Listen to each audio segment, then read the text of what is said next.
So please subscribe to Indian Kurradu. Kurradu, and click on the bell icon. Yes, thank you so much.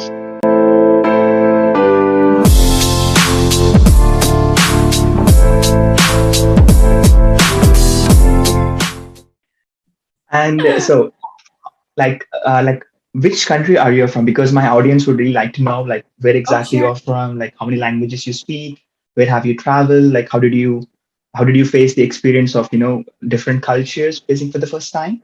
So maybe We should have started off with that, Shai. Anyway. okay, sure. Anything is fine for me. That is so fun Anyway, too. yes, sure, sure. To give you some background, I'm Okay. Japanese, and I studied at an international school, which is why I'm bilingual in English and Japanese. Mm-hmm. Um, and then I completed my bachelor's in Osaka University. So this is a university in Japan. Mm-hmm. And here it was in my third year that my university, well, they selected me to go on exchange program to Sciences Po Grenoble. And then I said, why not? Even though I don't speak French, I thought this was a great opportunity. Mm-hmm. And it was, because I really enjoyed the exchanges I had with, people from very much different cultures. And I really decided that I wanted to stay here in Europe, especially where multiculturalism is quite normal. And so I also was thinking that I wanted to have a job where I can exchange with a lot of people, which is why I decided to pursue HR's master's program in the first place. And then yeah, that's it. After that I did, as I said, 2 internships, and then currently I'm on an apprenticeship program. Nice. So, Yeah. what was your first experience facing the French culture? Like, was it a culture shock, or was it something? I think traveling and living here is quite different. Mm-hmm. I did feel quite sad for, I don't know, 2 3 weeks, but I don't know why. Okay, I like was so homesick. happy. I guess I was a little bit homesick. I guess it's quite normal. Yeah. But during my the first time I came here, I actually had 2 other roommates, Hmm? and so that really helped me a lot. They were also not from France, so it was really nice to kind of share the same experience, to discover France at the same time as them, and to try to help each other out, whether it be like getting social security, which takes a long time, or um, any like a bank card that was really hard as well. Yeah, Yeah, so banking system is too low. I had this experience as well. Yeah. so it's nice to talk to other international people. They're quite helpful. Yeah, it was a nice start, I would say. What about yours? Okay, mine was like completely different story because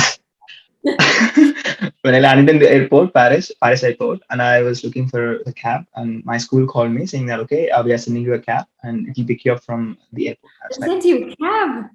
yeah, like edX does this, facility whenever international students comes in this, and I got like I think BMW i8. I was like, okay, is it for me or is it for somebody else? That was my first expression when I saw the car. And okay, I was in the airport. I was actually trying to go to the taxi stand. So Yeah. since you know that everything was written in French, even the directions, the boards, everything was in French. There was no English written on it. And I met a guy in the airport, and I was trying to ask him the taxi stand. So he don't speak English, I don't speak French, and it was like kind of an awkward moment. I Right. told him twice that I'm looking for a taxi stand, and he showed me direction towards McDonald's, which is like the other side of the airport. And I followed Okay. his directions, and I ended up being at McDonald's. And I was like, where is the taxi stand?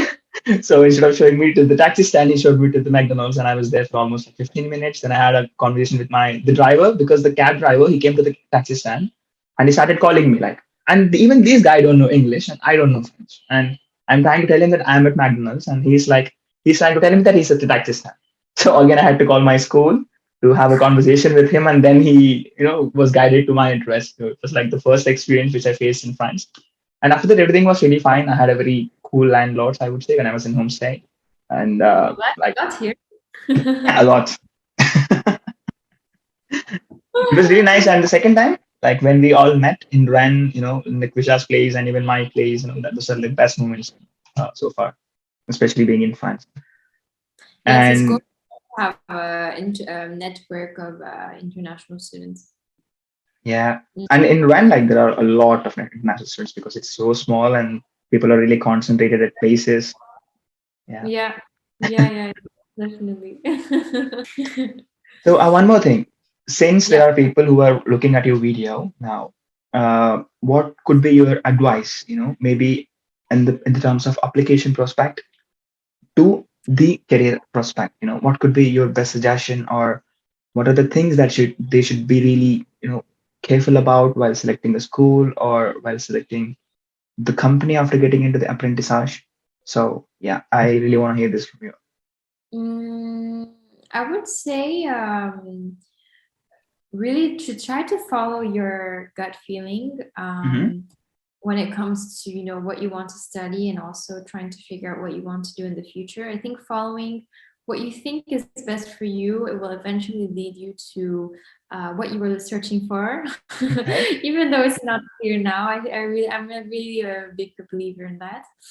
And at the beginning, it's really going to be hard. There's going to be a lot of rejection letters, sorry. But just think of it as not a failure, but kind of like a redirection to where you're supposed to be heading, or maybe the opportunity that's best for you at the time. Hmm. So don't give up, because um, I think being perseverant is the most important thing, especially when you're trying to find a job or settle down in France. And so, yeah, maybe if you think that rejection is normal, it might be easier to continue on in the process. As I have searched for other positions later after my first internship, it got a lot easier. So things really do get easier, and just really try to trust yourself in the process while following your gut feeling. It's what I have to say, but yeah, I don't know if it was clear. No, that's fine. That's actually the best advice that really everybody needs to listen to. And Yeah, maybe. and I had one more question, when we are having this conversation. Yeah. So you have, like, you're coming from Japan, you're in France. So is there any other countries that you have visited for? Maybe like an exchange, or maybe like a job assignment or something like that? Or is it only the two countries you have been so far? Sure. Yeah, I've been outside. What's maybe really cool about having a student visa in France is that you are able to travel in Europe without restrictions in your visa, Okay. except for maybe the UK. Mm-hmm. And so since I've been in France, I've visited like Spain, Portugal. Where else? I did go to Germany. Italy is next on my list. Okay. Yeah, for Europe, yeah, I have to discover many more places that I haven't been to yet. And I am going to Prague in 1 or 2 weeks. Wow, that's great. Yes. Good for you. And okay, so when did you join in the apprentissage? Like, can you give us a date? I mean, the year and the month When? in the apprentissage, like Oh, which month or which year? sure. I joined in September, 1st of September, 2021. Sounds like a long. 2021. Yeah, not like a long time. So now, when does your I mean, apprentissage gonna end? Does it have a period? It's usually 1 year. Okay. So officially, I think it will end around like mid September Right. of this of 2022. Yeah. Okay. So, do you have any plans in mind? So, what are you gonna do after this September? Like, did you search for a job already? Well, I'm gonna follow my gut feeling. Okay. I cannot disclose you where I'll be heading next, but Okay. I'm quite happy with my decision. Okay. Um, I guess one more great advice. Well, I don't know if it's great, but don't ever restrict yourself to France, because there are so many opportunities in Europe, and I think that's one of the great advantages of working in one of the European countries. There's there's mobility. I know for non-EUs it's going to be hard, but there's always going to be companies that are willing to sponsor you, especially if it's within Europe. So keep your eyes open. I think a lot of my friends, especially my Indian friends who don't speak French, they are not going to stay in France like you. So always keep yourself open to other places as well. Okay, that's so sweet. So is there anything that I missed that, because I'm not in that path, apprenticeship. So you were in that path. Maybe did you feel that something I missed to ask, which is really important to put in this video or something?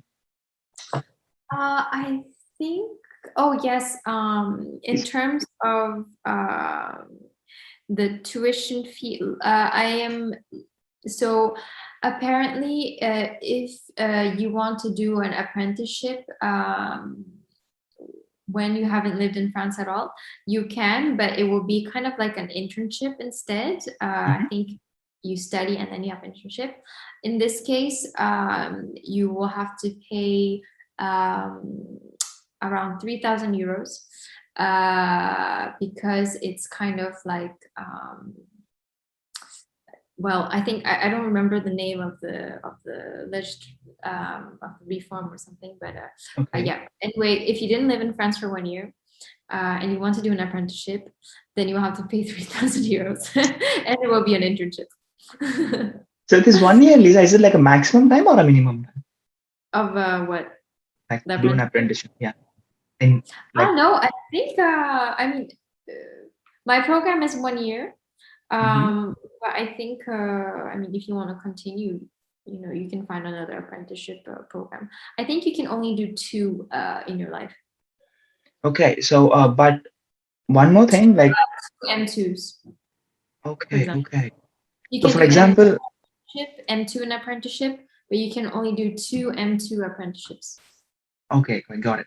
So since I'm already in Europe, like for almost 2 years, if I want to do the apprenticeship, am I eligible to do that? Because I don't understand the line. Like, is it like the minimum of 1 year experience of stay in France, or is it the maximum of 1 year stay? Oh, for that, you have to stay at least 1 year. At least 1 year. Okay. Again, for European students, I have no idea how it works. So they'll have to look on that on their. I think I have to look for our charming boy to my video next time because he's European. Oh, okay. I think I should call him for the next video. I'm very curious to know what your advice would be for people or students that want to succeed in Europe.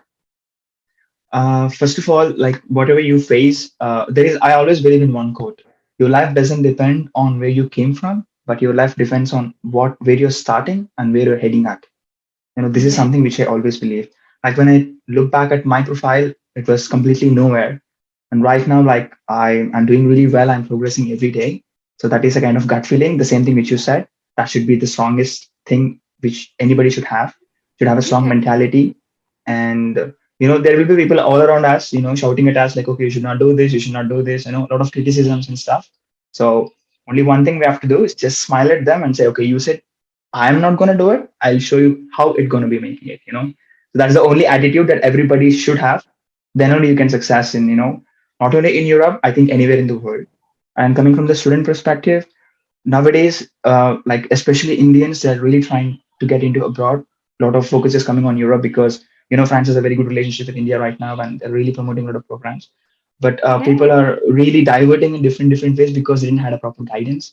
So that is something which I'm really trying to bring out from my channel, because if there is no proper guidance, then it's like heading somewhere else. You don't even know where you're heading at.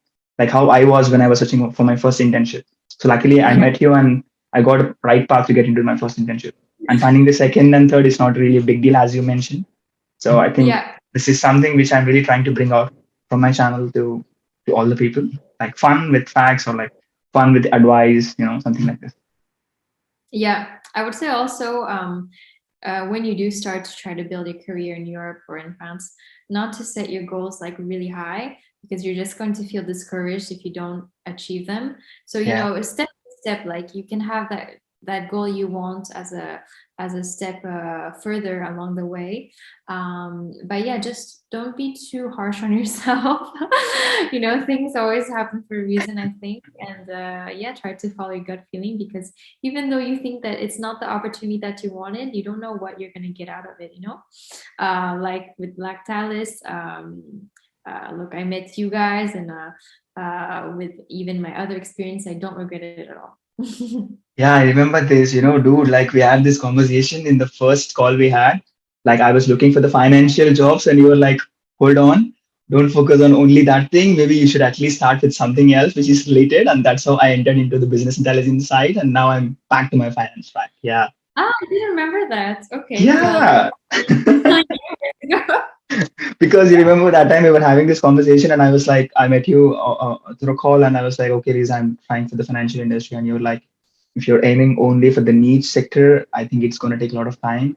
The first hardest step is to land on Wow, an I internship. remember that. Okay. That's when we had a resume revision and then I entered into the intelligence and somehow I got a good Okay. track on finance right now. Okay, I'm happy for you. Then you kind of did a little loop, but Yeah. you Yeah. And found actually it. it kicked me a bit higher now, I would say. So Nice. yeah, You I have think any other questions for me? I don't know if let me feel free to let me know. I think we have covered almost everything. Maybe once this video is out, maybe the subscribers or the viewers could have some questions, then definitely I'll get back to you. And I'm gonna drop down, guys, for you all who are watching this video, I'm gonna drop with Lisa's LinkedIn profile down in the description, so you can reach us on LinkedIn directly. And Yes. even as usual, I'll put all my links below, all my social media handles. If you guys have any questions or any suggestions you would like to tell us, maybe okay, you are missing this point, maybe you'd like to cover this in future, feel free to reach us out. You can comment down below, and if there is something which you don't want to put in comments, and if there is something which you really want to directly talk to me in person, so I'm always open. I have all my links in the description. Just go there, drop a message. And this video is especially made for two people. I cannot shout out their names right now. And they asked me about this program. And I thought this is something which I could really bring on my platform and make it public. And thank you, Lisa, like taking some time out of your busy schedule, especially on weekdays. It is not even a weekend. I know we had a long day, and but still you are like, giving time for No, me for no this worries. video for my subscribers. And thank you so much for having with us. Thank you. I hope whatever I had to share will help people. Yeah, so don't hesitate to ask me any questions if you have any. And Shai will put the link to my LinkedIn. Yay! Yes.